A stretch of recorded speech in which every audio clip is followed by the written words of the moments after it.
Hello, my dudes. Welcome back to Previously Gifted. We are back with a new episode. I'm very excited. I've been trying to film this frickin' episode for days, literally. And I hate posting late because I always try to get this up by like Monday-ish. But I've been having some construction going on, which is currently going on now. You will hear it. But we just have to get through it, otherwise this will never happen. Anyway, oh God, it's so frustrating. Whatever, we'll leave that for when it gets really bad. Then I'll take it out, all of my frustrations. Yep, we're just gonna act like you and I, like you're in my building with me right now, and we're just trying to have this conversation despite this ruckus, which is conveniently only occurring in the mornings, which is the only time I have to record the podcast before I go to work. So shouts out. Whatever, today we're going to be talking about unpopular opinions. Not really. When I decided to do this topic and I was trying to write down things to discuss, I thought of one thing and the rest of it is completely different subjects. But we're also going to be discussing racial bias, which came up in so many stories this week. So it's a great time to talk about it. And again, as a white woman in this country, I know nothing about racial issues, but I will share my opinions and my experiences, but just know, take it with a grain of salt. I wish I had a person of color or people of color with me here today to bounce things off of, because obviously the discussion would be a lot more fruitful, but fuck it, we may not have any representation of people of color on this episode, but we do have this fucking banging going on. So as long as we've got the bangers, it's fine. I want to give a shout out to my patrons. Thank you guys for supporting the podcast. And also, the summer is coming up, dude. I have to quit my job in a month. It's already crazy. I'm going to be going back to camp this summer, so I don't think I will be able to record regular podcast episodes. I will be taking a Previously Gifted hiatus for the summer. And I'm thinking that it may be possible, though, for me to do the just audio bonus podcast episodes that I post on Patreon, because it's a lot easier to record just audio rather than do this whole setup, as you can tell. So if you guys want to support the podcast, look at Patreon. I'll keep talking about that before the hiatus comes up. But I want to remind you guys, especially if you're watching on YouTube, we don't have ads yet, thanks to YouTube's new monetization policy. It's taken a long time for me to even submit my partner application, and they haven't reviewed it yet. So it could be forever. So once we have ads, that'll be cool. I'll be earning my pennies. But again, if you want to throw $1 at the podcast, that'd be really great. Speaking of, we have a new patron. Shouts out, Scott. Thank you for supporting the podcast. I appreciate all of you guys. And it's wonderful to have you guys listen. And it's even more wonderful for you to give me $1 every month. But really, I do enjoy this podcast, and you guys are the best. Sorry, I hate going on way too long about the Patreon. But last thing, we've got to give a shout out to our sponsors. Knock, knock, knock. Who are they? They're here. Joni K, Hannah Baker, Kirsty McCulloch, Eric Courtwright, Lily Dillon, Matt Barham, Jerome Nivens, and Liz Walsh. Thank you guys so much for supporting the podcast. You're the realest homies. This sound really isn't gonna stop, and we're gonna get so peaceful if it does, even if it takes one little break. It'll be so nice. This is seriously so fucked up, though, because, it's so annoying. It's hard enough to film, a YouTube video and, sit down and do that, but, to just ask for an hour of quiet. I change the shirts that I wear on this podcast because, rustling gets picked up by my mic. So it's, to have this nonsense going on is so, so frustrating. But we're here for it. You guys are real ones. You don't even hear it, probably. No, you for sure hear it. But we're going to pretend like we don't until I'm at my wit's end and I blow up on camera. All right, first topic that I wanted to discuss is a story about Dress codes. This is a popular topic in high schools these days, and middle school, honestly, just school. Being a girl in school, at a school that does not have uniforms, you are subjected to sometimes some very restrictive dress codes. And the issue is, like, compared to boys, girls have a lot more trouble and obviously break the dress code rules much more often, just because most of the things are relevant to female clothing and not male clothing. There is not, unfortunately, a dress code rule against hideous basketball shorts every day of the week, no matter how old you are. But I think there should be, just for the sake of fashion, you know? But anyway, I saw this tweet within this week, and where the frick is my tweet about it? Okay, here it is. Let's read this first. It was from BuzzFeed News. The title is, "This 17-year-old was told to put Band-Aids on her nipples after not wearing a bra to school. Lizzie Martinez says she wants her Florida high school to change dress code policies that, quote, body shame women. The district acknowledged that the matter should have been handled differently." Basically, this girl showed up to school wearing a long-sleeve Calvin Klein shirt without a bra. And then a few hours later, she had been told by multiple teachers in every period that her nipples and breasts were, quote, distracting other students, and a boy was laughing at her, so she was violating dress code policy. So then she ended up going to the office. They had her put on a second shirt, quote, and then stand up and, like, move around and jump around to show how much my breasts moved. I was mortified. And then she was taken to the nurse's office and given Band-Aids to put over her nips. So, there's so much here. But, God.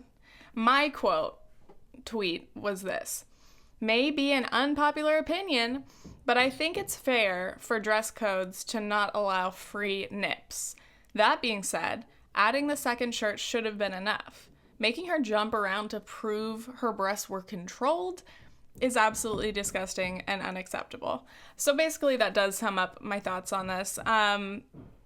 The quote from the tweet that I quoted was the girl Lizzie Martinez saying, "This is a big issue that a lot of girls feel targeted and sexualized and have to live up to a standard of what we have to look like and wear." And also she said something about this, like, this policy being out there to body shame women. And I feel conflicted because you guys know I'm very liberal. I am a feminist. But honestly, like, the free the nipple movement has always been, like, very low on my personal priority list.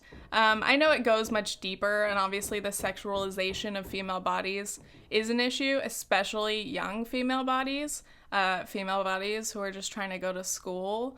But here's the thing, when it comes to, like, dress code rules being too strict, I definitely think, like, I literally made a video, it's still on YouTube somewhere, when I was in, like, 6th grade, National Shorts Day. It was about, like, rebelling against our dress code and wearing shorts, even though they broke the dress code.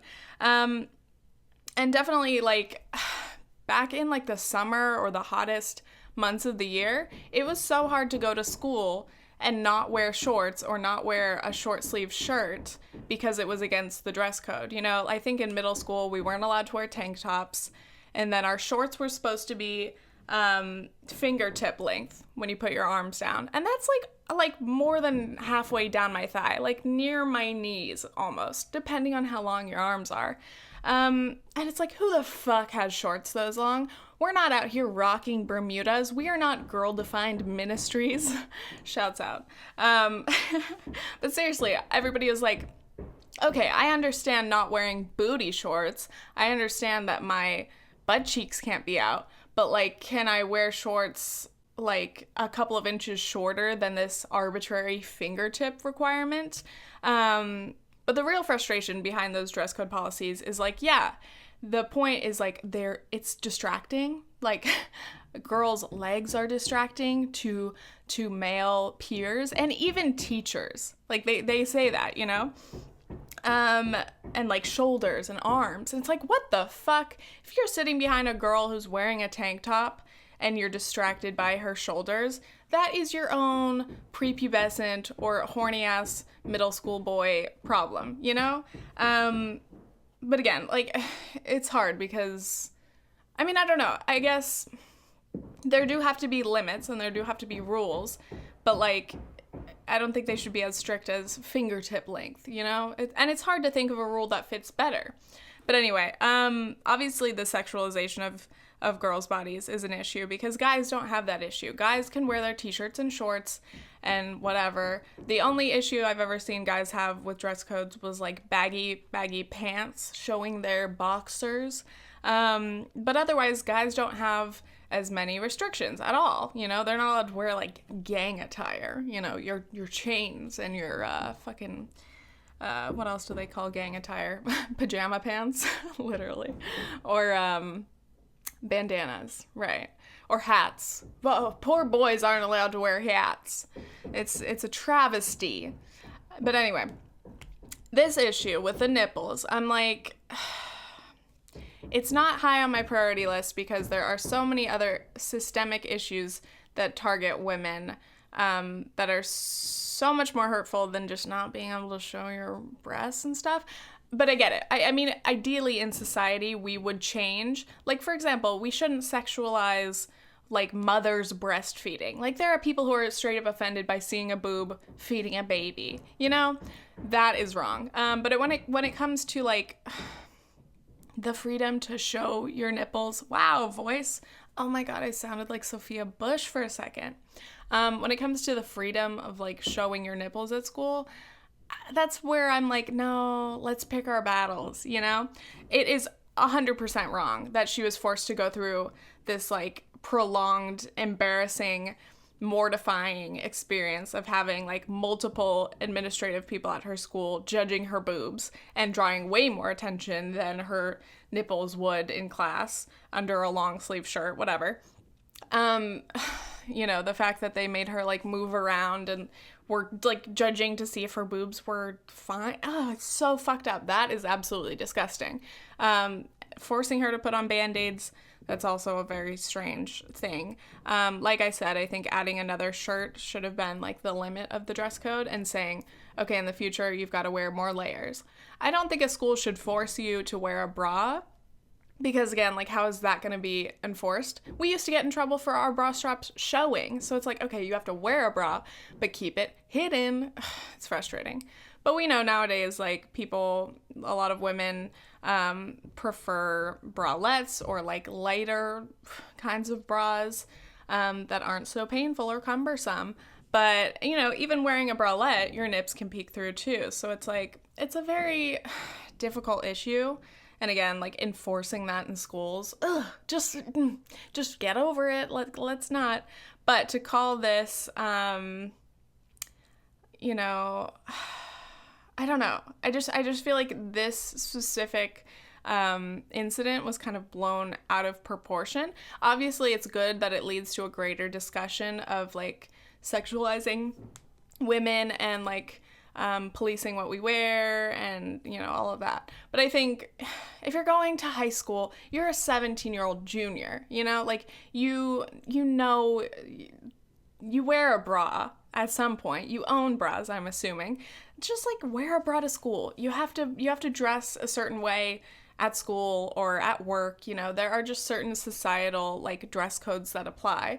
In the rest of your time, go bra free, sure. But like, you know, just for the sake of like the annoying institution, just because the man, you know, wants us to all dress a certain way at school, just do it. Like, I don't know if it's worth putting up that much of a fight.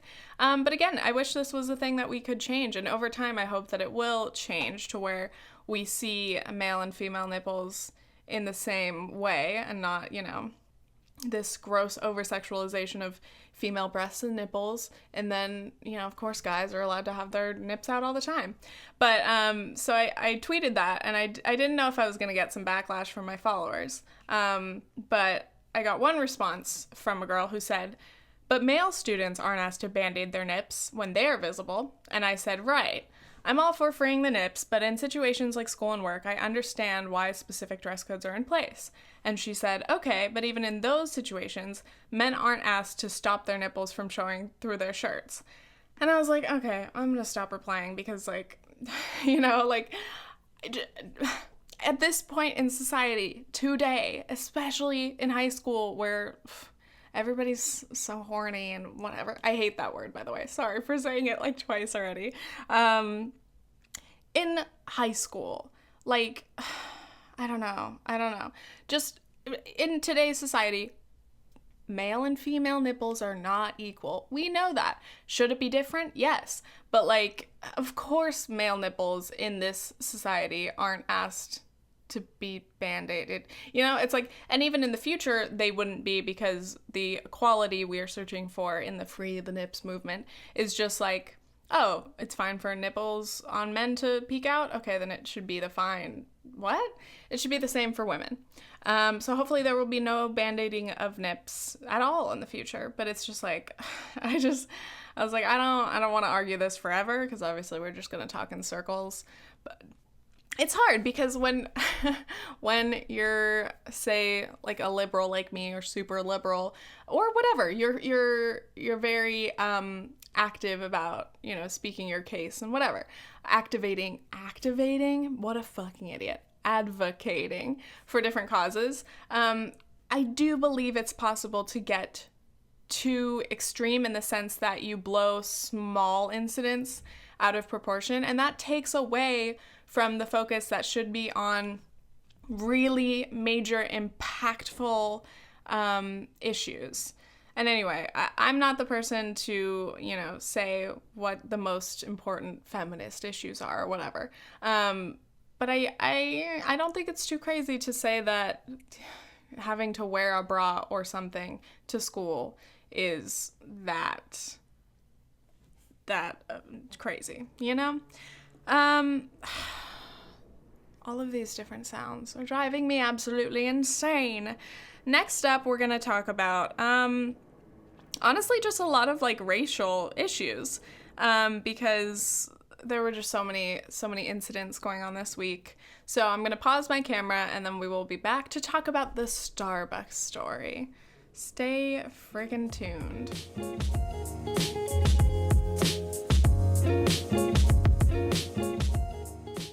And we're back. So yes, the Starbucks story, long story short, I don't know the specifics, and I don't have the, news stories pulled up right now. Basically, this week, 2 black men went into a Starbucks, and apparently, I don't know, from what I remember, they were, like, dressed for business. So they're sitting in a Starbucks, as many people do before ordering, just chilling, hanging out. Maybe they had to meet or something. And apparently the employees called the police on the men, just simply for being at Starbucks and not having ordered yet. And then the cops showed up and arrested them. I don't know what they claimed to arrest them for. Maybe, like, what is it called? I'm forgetting all my words. Basically just, like, loitering. Yeah. But the fact that you would call the police when 2 people are just sitting in your store, I will say, as a Starbucks employee and, going through all of that training, Starbucks is so pro, like, being super over-the-top friendly, solve any problem for the customers. So this completely goes against the policy. I don't know what that specific store experience is like. I don't know if they have a problem with a lot of people loitering and not, ordering or something. But still, like, it's really not typical of Starbucks to be the kind of place to, like, instantly, force you to buy a drink or something. But that's a generalization, because obviously in this situation, it had to be, racially motivated. And there's definitely that level of, like, racial profiling or bias. And people rightfully were pissed off about it. And a lot of people were saying, boycott Starbucks. To that, I say, that's a little extra. Again, it may be an unpopular opinion, but, like, you don't need to boycott Starbucks because one of their stores had this racist incident. you know, a number of those employees had to have, you know, been racially profiling these black men. Obviously, Starbucks can't control whether its employees are racist or have racist tendencies. But anyway, people were like, okay, either boycott Starbucks or Starbucks needs to have a really good, you know, response to this and have some kind of a solution and not just an empty apology. I think they did apologize on some level and people are saying it's not enough. And then just, I have to look this up because I shared it on Facebook. Yeah, I still use Facebook, everybody. Even though I shouldn't, honestly, they're just stealing all my information all the time. It's fine. Share all of my interests and conversations with advertisers, please. Anyway, I saw this update from Starbucks. If this would just open, please. I saw this post from Starbucks that said, on May 29th, we will close our company-owned stores in the U.S. to conduct racial bias training in order to address implicit bias, promote conscious inclusion, and prevent discrimination so everyone feels safe and welcome at Starbucks.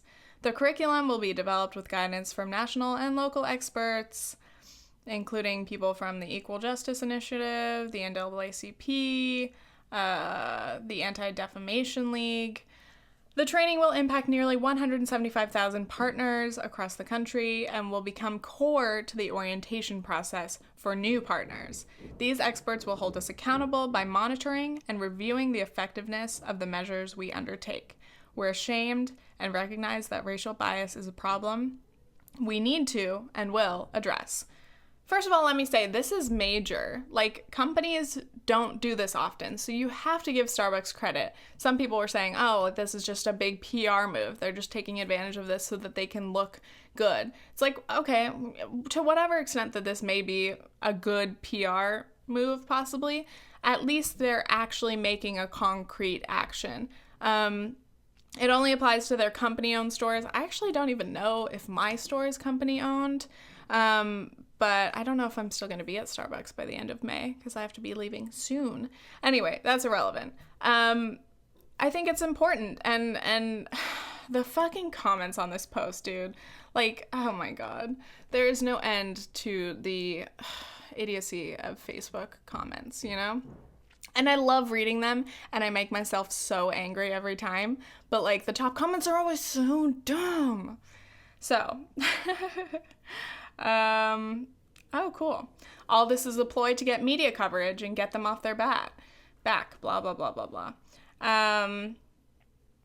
This was the top comment when I shared it. Brett.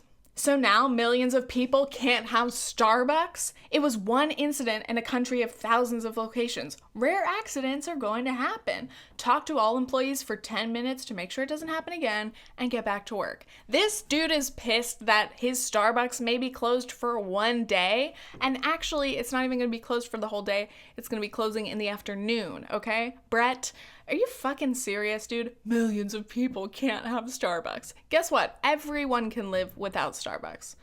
In general. And this is somebody who loves Starbucks. I am there almost every day. But when Starbucks is closed, we survive. Thank you for all these noises. Fucking construction. I love people. The people who hate SJWs, such as Bryce. Another company that caves to a few whiners. Stand your ground and let the paying customers have coffee on May 29th. In these times, everything offends somebody. This dude is offended that a company wants to make a progressive move and educate their employees. Mallory. I think you may have just lost me as a customer. You punish your customers for a day because of a handful of employees? Have you thought about firing the employee or changing your policy? Bitch, changing your policy is what they're literally doing. They're sharing the policy with their current partners, and then it's going to become part of their new policy orientation. Bitch. May 28th is most likely my last visit. I will make sure we use all of our gift cards prior to that visit. Dude, Mallory, okay. You may have lost me as a customer. You're gonna dare to close some of your stores for a few hours? But what if I need coffee during that time? What if I need it and there are no other places that I could get coffee for one single afternoon so that employees of a major company can be reminded of important racial issues that clearly don't impact me because I'm assuming I'm white? Her fucking profile picture is a drawing of a pineapple that says hello in some fucking dumbass Pinterest print over it. Anyway, I'm like, what the motherfuck? I swear.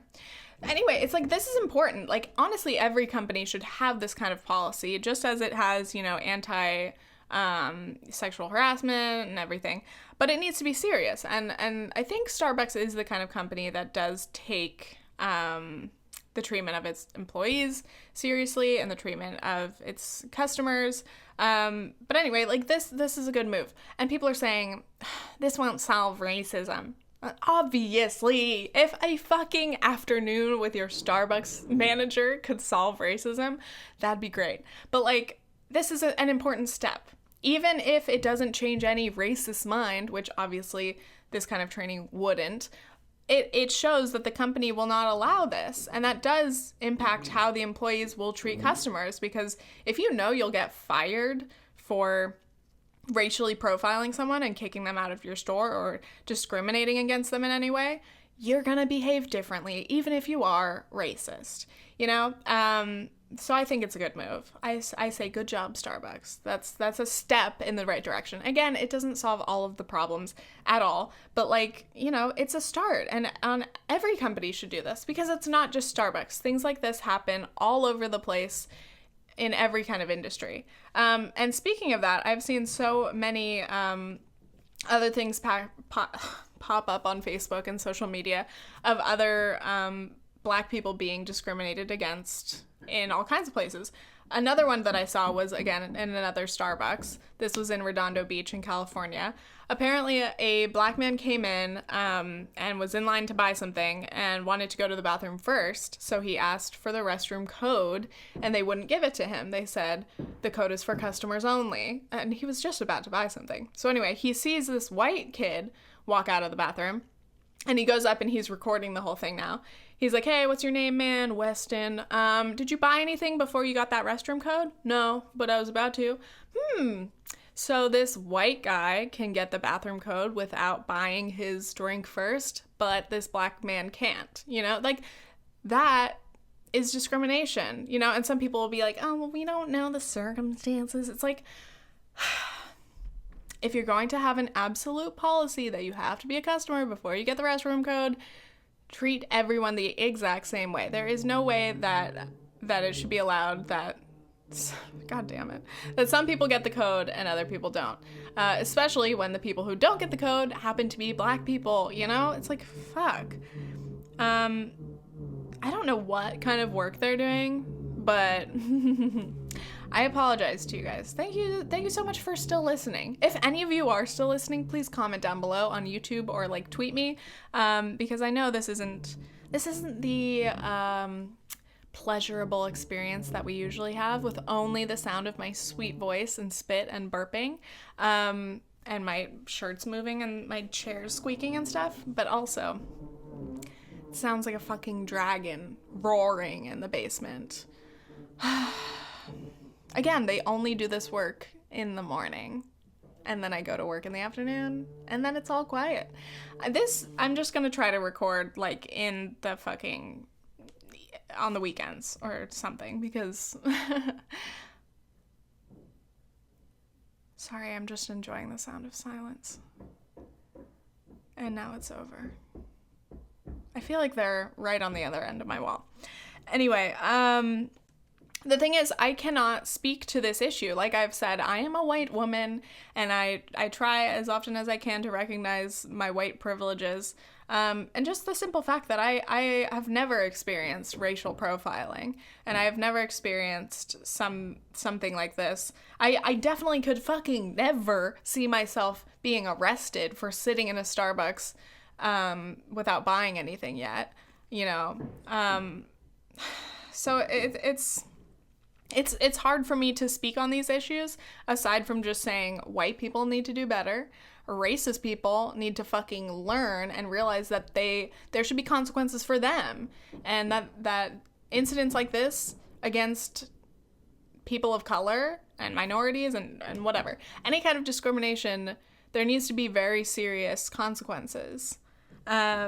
But unfortunately, it usually takes, video recording a situation and blowing it up on social media for it to get to, any amount of actual attention or traction or any reaction by management, It's huge. And again, I don't know. I can't speak to it personally, which speaks volumes. So those of you listening who have experienced, discrimination like this, I don't know. I wish I could have you guys come guest on the podcast, because that would just bring us to the next level. In the future of Previously Gifted, I would love to have more guests and have a variety of perspectives, because my perspective is gonna get old eventually, you guys. We gotta have some kind of contrast. Oh man, in much more serious racial profiling issues, the stories of Stephen Clark, who was the man who was shot in his backyard while on his cell phone because he vaguely matched a description of someone that the police were searching for because he was black. He was minding his own business on his cell phone in a backyard, and police and helicopters were coming overhead, and they spotted him, and then he was shot so many times, I think over 20 times, and he was killed, and it's, again, that is 100% a foreign concept to me. There's no situation that I think that I could just get shot for matching a description of a criminal that the police were looking for, Nobody would go, oh, that's the white girl, shoot her. Apparently they thought, that his cell phone could have been a weapon, but it's I've been discussing these kind of issues, these issues of police brutality and these ridiculous uses of force for a couple of years now. I've discussed them a little bit in my videos and stuff, and it's just I don't know, on one hand it's I recognize the tragedy of it. I mean, obviously it's horrendous, and that that man had no reason to die in that moment, in that way. It's 100% senseless. But just, it's so infuriating that the police can be so just dead wrong, 100% wrong, and their use of force is 100% unjustifiable. It's fucking ridiculous. You hear cases of white mass murderers being apprehended without being fucking shot at once. They can have fucking weapons in their hands blatantly, and they're still calmly escorted. And then there are so many instances of black people who are unarmed who are shot and killed instantly with clearly not enough time to even analyze the situation. There was the instance of a mentally ill man in Brooklyn, I think, recently, who was shot and killed because he was waving around a pipe or something, and people had thought that it was a gun, so the police showed up and they killed him. Again, unarmed black men, it's horrifying, and my white privilege is just shining bright, because it's horrifying for me, but it's not reality for me. It's not any part of my experience in life. So it's surreal to read these stories and see the protests and see the reactions from communities of people of color, but just the fact that I'll never experience that, I really want to, I want to be able to understand more of this. And I think that only happens through getting closer to people of color and hearing their experiences and talking about it more often, and at least just being there to learn. Because I don't know, again, as a white person, as a white woman, I don't want to be the one leading the fight in any way, but if I can help amplify voices of people of color or do anything to help that's not taking away from the cause, you know? I don't know. It's tough. It's an interesting situation to be in. So anyway, there was also the story of a young black high school boy who missed his school bus, so he decided to walk to school and tried to retrace his bus route, and he got lost. So he knocked on a door to ask directions to get to the school, and a white woman answered the door and apparently thought that that he was about to attack her or try to break into her house because she screamed and freaked out. And then her husband, a retired firefighter, comes out and shoots at the kid. His name is Brennan Walker, the black boy. The guy shot at him. Luckily, it didn't hit him, but he, ran away and he was crying and obviously fucking scarred beyond belief from this experience. But just the fact that being black in this country means you can walk through your town, knock on a door, and someone could shoot at you. Or you can be in a backyard and you can get shot and killed. Like, it's unfathomable. I tried to emphasize that word for emphasis. And I fucked up. And now I'm choking. Sorry. It's unfathomable. Anyway, I was really glad to hear that Brennan survived this ordeal and wasn't harmed in any way physically, but obviously mentally. I'm sure it's had impacts on him. But, I was reading this story and expecting it to say that he was shot and killed. It's become so regular and so common for us to read these stories almost on a daily basis. And honestly, gun violence and racial profiling and, fucking racist cops are killing black people and people of color in this country every single day.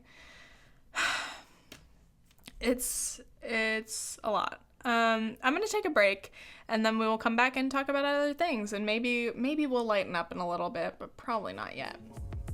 See ya.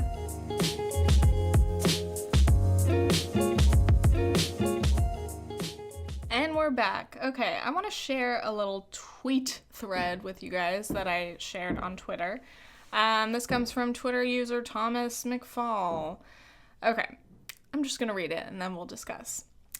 Hey guys, I know I usually just post shitty jokes on my Twitter, but bear with me because I wanted to share something. So in one of my management classes, I sit in the same seat in the front every day. Every single day I sit there.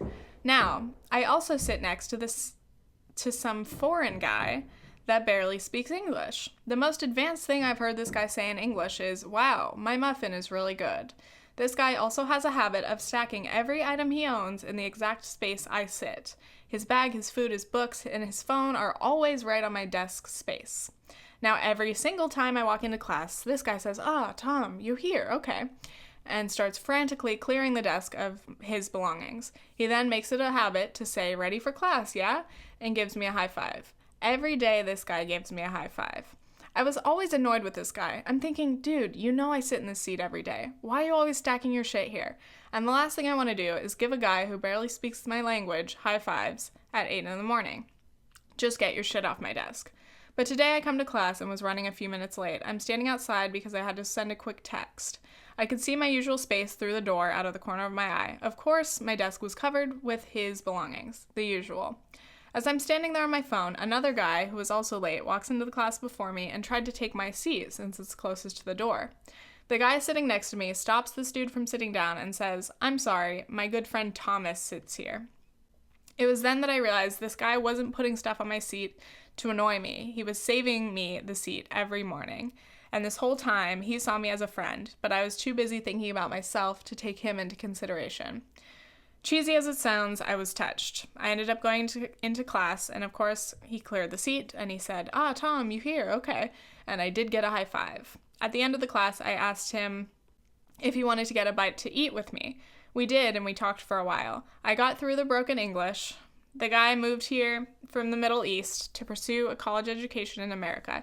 He plans to go back after he gets his degree. He's got 2 kids and a wife. He works full-time and sends all of his leftover money back home to his wife. I asked him how he liked America as well. He said he misses his family, but it's exciting to be here. He also said, "Not every American is nice to me like you are, Tom." I bought him lunch, of course. Dude deserves it. He gave me a big high five for buying lunch. Gotta keep up the tradition. Moral of the story, don't do what I do and constantly only think about yourself. It took me nearly this entire semester to get my head out of my ass and realize this guy was just trying to be my friend. Better late than never, I suppose. So I shared the thread because honestly, I was touched by it. I thought that is a cute little story, a nice tale, a reminder not to judge people, but specifically the issue of like foreign people in this country speaking broken English.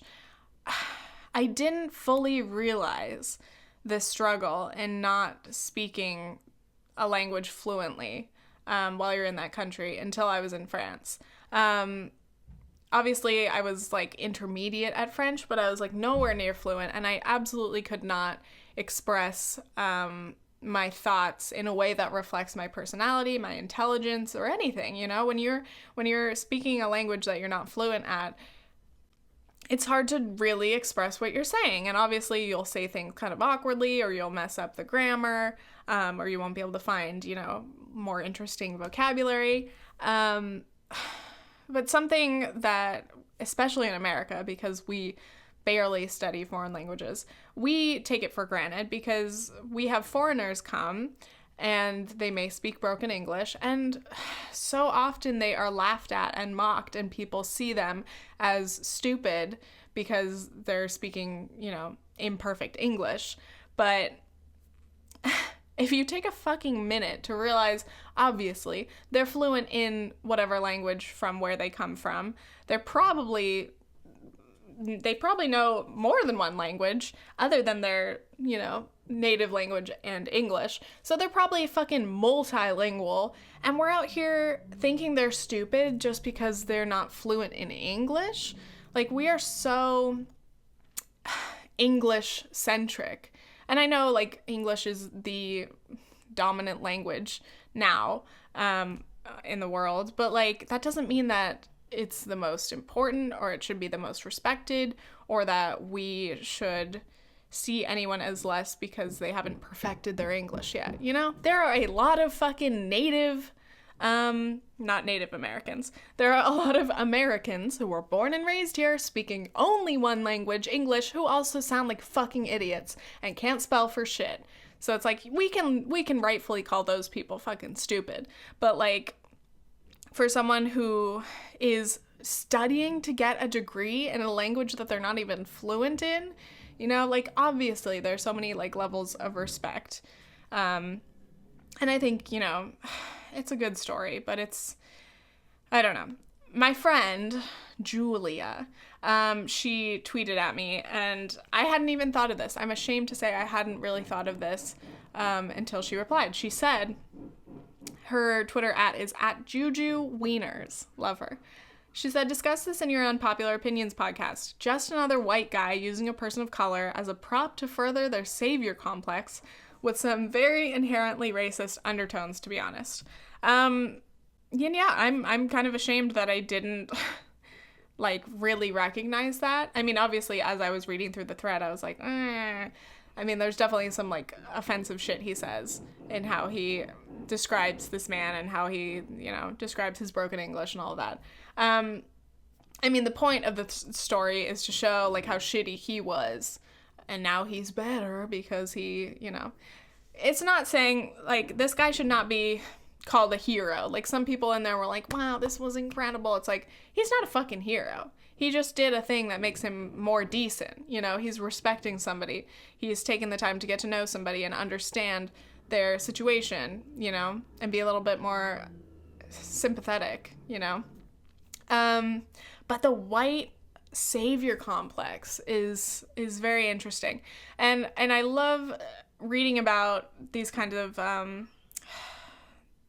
issues because it's like, again, like race, discussing race, especially race in America, is such a fucking difficult thing. And it's so easy to just be like the people who are like SJWs, you know, social justice warriors, they think everything's racist. But it's like, you really have to look at these layers and how they build narratives, you know. Oh God, I'm not making any sense, but it's like, the savior complex is real, you know. What the fuck is it called? Manifest destiny? You know, like white people believing that the United States and North America belonged to them because they were white, and they thought that they were literally superior to the natives, who they called savages and who they thought were unintelligent. When again, that's a complete example of the situation. The natives obviously had their own intricate culture and languages and their, you know, uses of technology and their respect for the land and just like their complete own lifestyle and culture. And white people come and they say, oh, that's not Western. That's not what we have been living. Therefore, you're savages. You don't speak English? Oh, you poor natives. What the fuck? Mr. White Man, you stupid motherfucking colonizer. Literally, it enrages me. And it's again strange. I'm a white woman from the United States. I'm from California, you know, like I'm from one of the safest cities in the country. I come from such a place of privilege that it truly is hard for me to recognize all of the privileges that I've had and how different my experience is to even just the average person of color's experience in this country. But I don't know, just very interesting. Anyway, oh shit, my end music is playing. But it's not playing for you, but it's playing for me. And it's very distracting. Okay, I stopped it. Anyway, this whole like savior complex thing, in case you don't know what I'm talking about, it's kind of just like the view that like, oh, the white man comes in to save the day. Oh, this white man, he's a hero because he acknowledged this man and bought him lunch. He's a great guy now, you know? When it's really like this guy, to whatever extent, did exploit this story for social media attention. You know, he's a guy, he has like however many Twitter followers, so it's like, okay, he already had an existing audience, and most people are guilty of sharing any kind of even somewhat interesting story or situation or interaction on social media. That's a normal thing. But like, at what point does it become exploitative? So I think that's an interesting question to pose. I'm not going to answer it because I'll leave that for you guys. I was going to discuss some other things, but I honestly just have to start getting ready for work, and I'm sick of these sounds. I'm sick of listening to them through my headphones. Yeah, thank you guys for listening. Again, if you want to support the podcast, go to patreon.com/previouslygifted. Make sure you're subscribed on YouTube. Leave me comments. I want to hear your comments. That's the thing. I see how many of you are listening and like watching the podcast, but unless I get like actual comments or messages, I don't really know like which parts of these episodes that you're really enjoying, which things bore the fuck out of you. So just let me know. As always, I'm craving social media attention. So thank you guys so much for listening, and stay tuned for another episode of Previously Gifted. Okay, thanks. Bye!